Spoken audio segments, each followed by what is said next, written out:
Hello everyone, welcome to my channel Reshmi blogs. Old is gold, এই কথাটা তো সবার শোনাই আছে, তাই না? আজকে আমি আমার পুরনো ফ্রেন্ডের সঙ্গে একটু ঘুরতে গেলাম। অবশ্য শুধু ঘুরতে নয়, কাজও গেছিলাম। আমরা বিএডের সেকেন্ড সেমের বই কিনতে গেছিলাম, সাথে ঘোরাও হলো, দেখা হলো, সবই হলো। তাই প্রথমে আমরা গিয়ে বইটা অর্ডার দিয়ে আমরা চলে গেলাম খেতে। যেহেতু সময়টা ছিল লাঞ্চের টাইম, তাই আমরা ভাবলাম অন্য কিছু না খেয়ে ভাত খাওয়া যাক। তো আমরা 40 টাকায় ডিম ভাত পেয়ে গেছিলাম। খাওয়া দাওয়ার পর আমরা চলে গেলাম বইটা নিতে। যাওয়ার পথে আমরা দেখলাম একটা পটাশ বাগান, আর সেখানে আমরা বসে পড়লাম বাতাবি নিয়ে। আমার একটা বান্ধবী গাছের বাতাবি, আর বাতাবিটা খেতে খুবই মিষ্টি। আমরা যখন ইউনিভার্সিটিতে পড়তাম তখন সে আমাদেরকে বাতাবি এনে খাইয়েছিল। আর এখন আগের স্মৃতি মনে করার জন্য আমরা সবাই মিলে বসে পড়লাম বাতাবি খেতে।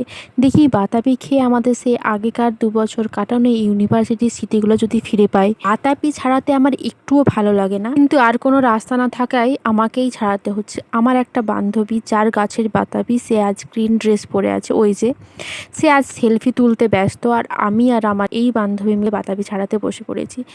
সেলফি তোলা হলে সে চলে এসে। বাতাবি ছাড়ানোর ক্ষেত্রে সব থেকে কঠিন যেটা কাজ, উপরে যে সবুজ অংশটা সেটা ছাড়ানো খুবই কষ্টকর, কিন্তু সেটা ছাড়ানো হয়ে গেছে। দেখি যে সবুজ অংশটা ছাড়ানো হয়ে গেছে, সুযোগ বুঝে চলে এসছে বাকি অংশটা ছাড়ানোর জন্য। আরে এটা তো আমিও পারতাম ছাড়াতে, কি দরকার ছিল? আমার কাজ শেষ, তাই আমি উঠে পড়েছি। আর আমাদের ব্যাগগুলো সাইকেলের উপরে এমনভাবে আছে যে আমি কি যাই হোক, বাতাবি ছাড়ানো প্রায় কমপ্লিট হয়ে ফেলে আসা 2 বছরের কথা খুব মনে পড়ছিল আজকে। জানি না ওদের মনে পড়ছে কিনা। আমার খুব খুব মেয়েরা টক জাতীয় জিনিস পেলেই তার জোগাড় সবসময় আগে থেকেই করে থাকে।